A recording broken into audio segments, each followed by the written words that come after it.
Hi hello నమస్తే, welcome to రచ్చా media. నేను మీ శివప్రసాద్. తాడేపల్లిగూడెం రెస్టారెంట్లో ఈ మధ్య కాలంలో కొత్తగా వచ్చిన రెస్టారెంట్లో ఫుడ్ పాయిజన్ జరుగుతుంది అనేది మనకి ఎక్కువగా వినిపిస్తున్నమాట. అయితే ఈ ఈ మధ్య కాలంలోనే కొత్తగా స్టార్ట్ అయిన ఏదైతే శ్రీశ్రీ కాంప్లెక్స్ థియేటర్ల కాంప్లెక్స్ లో పై అంతస్తులో స్కై గార్డెన్ రెస్టారెంట్ పేరుతో ఈ నెల 5వ తారీఖున గ్రాండ్ గా ఓపెన్ అయింది. ఓపెన్ అయిన అనంత కాలంలోనే ఫుడ్ పాయిజన్ జరిగిందంటూ కూడా ఒక శుక్రవారం రోజు మొన్న వారంలోని శుక్రవారం రోజున తగాదా పడిన విషయం కూడా మనం రచ్చా మీడియాలో ఎక్స్క్లూజివ్ గా కథనం ప్రసారం చేయడం కూడా జరిగింది. అయితే అది మరొక ముందే మరోసారి ఫుడ్ పాయిజన్ జరిగిందంటూ కూడా కొంతమంది విద్యార్థుల తల్లిదండ్రులు రచ్చా మీడియాను ఆశ్రయించడం జరిగింది. అయితే గత 2 రోజుల క్రితం కొంతమంది ఒక కళాశాలలో చదువుకునే విద్యార్థులు తమ తోటి విద్యార్థినికి వాళ్ళ తండ్రికి వేరే ఊరు ట్రాన్స్ఫర్ కావడంతో చిన్న స్థాయిలో చిన్న పార్టీ ఏర్పాటు చేసుకుని కొత్తగా ఏర్పాటు చేసిన స్కై గార్డెన్ రెస్టారెంట్ కి అయితే వెళ్ళడం జరిగింది.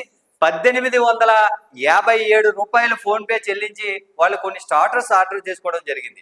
అందులో కొంతమంది దాదాపుగా 10 మంది ఈ పార్టీలో పాల్గొన్నట్లుగా మనకు సమాచారం అందుతుంది.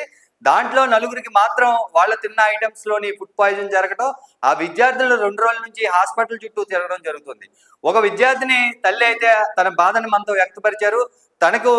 తన కుమార్తెకు అక్కడ తిన్న ఆహారం తిన్న తర్వాత రోజు నుంచి కడుపులో విపరీతమైన నొప్పి రావడంతో ఆ కాలేజ్ మాన్పించి హాస్పిటల్కి తీసుకెళ్లడం జరిగిందని, ఆ వైద్యులు ఏదైతే ఫుడ్ పాయిజన్ జరిగిందని నిర్ధారించారని కూడా ఆమె మనతో తెలపడం జరిగింది.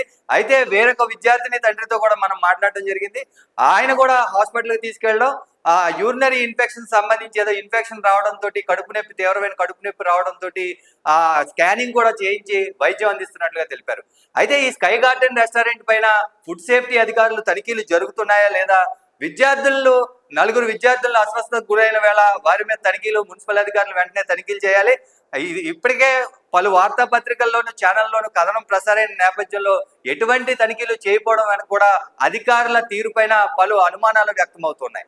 ఈ స్కై గార్డెన్ రెస్టారెంట్ నిర్వాహకులు ఏదైతే ఫుడ్ పాయిజన్ జరిగిందంటూ వెళ్ళిన ఏదైతే ఫుడ్ తీసుకుని వెళ్ళి ఏంటని అడిగిన వారిపైన దాడికి తెగబడ్డానికి, కొట్టడానికి కూడా వచ్చారని ఆ బాధితులు మనకు తెలియచేయడం, దాని మీద రచ్చా మీడియాలో బ్రేకింగ్ కథనం కూడా మనం ప్రసారం చేయడం జరిగింది.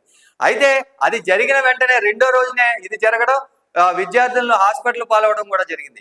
అయితే అక్కడ ఎక్కువగా నిల్వ ఉన్న ఆహారాన్నే వాళ్ళు ఇలా ఏదైతే విద్యార్థులకు పెట్టడంతో ఈ తరహాలో హాస్పిటల్ పాలైనట్లుగా కూడా మనకి సమాచారం అందుతూ ఉంది. అయితే దీనిపైన స్కై గార్డెన్ రెస్టారెంట్ పైన ఫుడ్ సేఫ్టీ అధికారులు ఎలాంటి చర్యలు తీసుకుంటారో వేచి చూడాల్సి ఉంది. ఇప్పటికే ఇక్కడ శాసనసభ్యులు బొలిశెట్టి శ్రీనివాస్ అసెంబ్లీలో సైతం గళమెత్తి ఏదైతే హోటల్స్ లో వాడే ఫుడ్ కలర్స్ కానీ, నిల్వ ఆహారం కానీ, ఏదైతే అజినామోటో వాడుతున్నారో దానికి సంబంధించిన టేస్టింగ్ సాల్ట్ కానీ వాడొద్దంటూ కూడా ఇక్కడ హోటల్ యజమానులందరినీ కూర్చోబెట్టి ఒక మీటింగ్ ఏర్పాటు చేసి ఆయన చెప్పడం కూడా జరిగింది. అయితే ఇవేమీ పట్టించుకోకుండా వచ్చిన రెస్టారెంట్లు తాత్కాలిక రుచి కోసం ఇవన్నీ వాడుతున్నారు అనేది ఏదైతే కిచెన్ లో చెక్ చేసి అధికారులు ఏదైతే ఉన్నారో చెక్ చేయాల్సిన అవసరం ఉంది.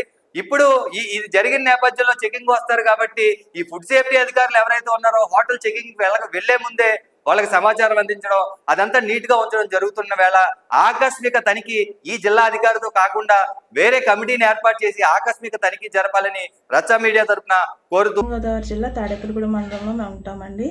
ఇలా మా పాప కాలేజీలో చదువుతుంది. మా పాపని ఇంకా ఒక 10 మెంబర్స్ కలిపి మొన్న స్కై గార్డెన్కి వెళ్ళి ఆదివారం రోజున ఫుడ్ ఆర్డర్ పెట్టి ఫుడ్ తిన్నారు. తిని వచ్చిన తర్వాత కడుపులో నొప్పి, వామిటింగ్స్, తనకి తల తిరగడం అలాంటివి ఉందండి. ఫుడ్ పాయిజన్ అయిందన్నారు. డాక్టర్లు ఇంటికి వచ్చి మాకు చేస్తున్నారు. ఇంకొక పాపకు కూడా సేమ్ ప్రాబ్లం వచ్చింది. ఆ పాపకైతే హాస్పిటల్కి తీసుకెళ్ళారండి. మరి ఫుడ్ అంతా కూడా బాగాలేదని చెప్పారు. అయితే వాళ్ళు ఏంటంటే tasty salt, colours, food items ఏదో కనబడాలని చెప్పి కొన్ని ఐటమ్స్ వేసేస్తున్నారు. నిలవ ఉన్న ఫుడ్ పెడుతున్నారండి. అది కూడా ఫ్రిడ్జ్లో పెట్టి నిలవ ఉంచి ఆ ఫుడ్ని పెడుతున్నారు. దానివల్ల ప్రజలు ఇబ్బంది పడుతున్నారు. ఈ రెస్టారెంట్ మీద తగిన చర్యలు తీసుకోవాలి. ఇలాంటివి ఇది ఒకటే కదండి, స్కై గార్డెన్ ఒకటే కాదు, ఇలాంటివి చాలా ఉన్నాయి రెస్టారెంట్లు. వాటి మీద కూడా తగిన చర్యలు తీసుకోవాలి. అది కాకుండా మా పాపకి ఏదన్నా అయితే మట్టికి ఆ రెస్టారెంట్ మట్టికి నేను వదలను. నేను కంప్లైంట్ ఇస్తాను. ఫుడ్ సేఫ్టీ వాళ్ళు కూడా కంప్లైంట్ పెడతానండి. చూస్తూనే ఉండండి మీ అభిమాన ఛానల్ రచ్చా మీడియా.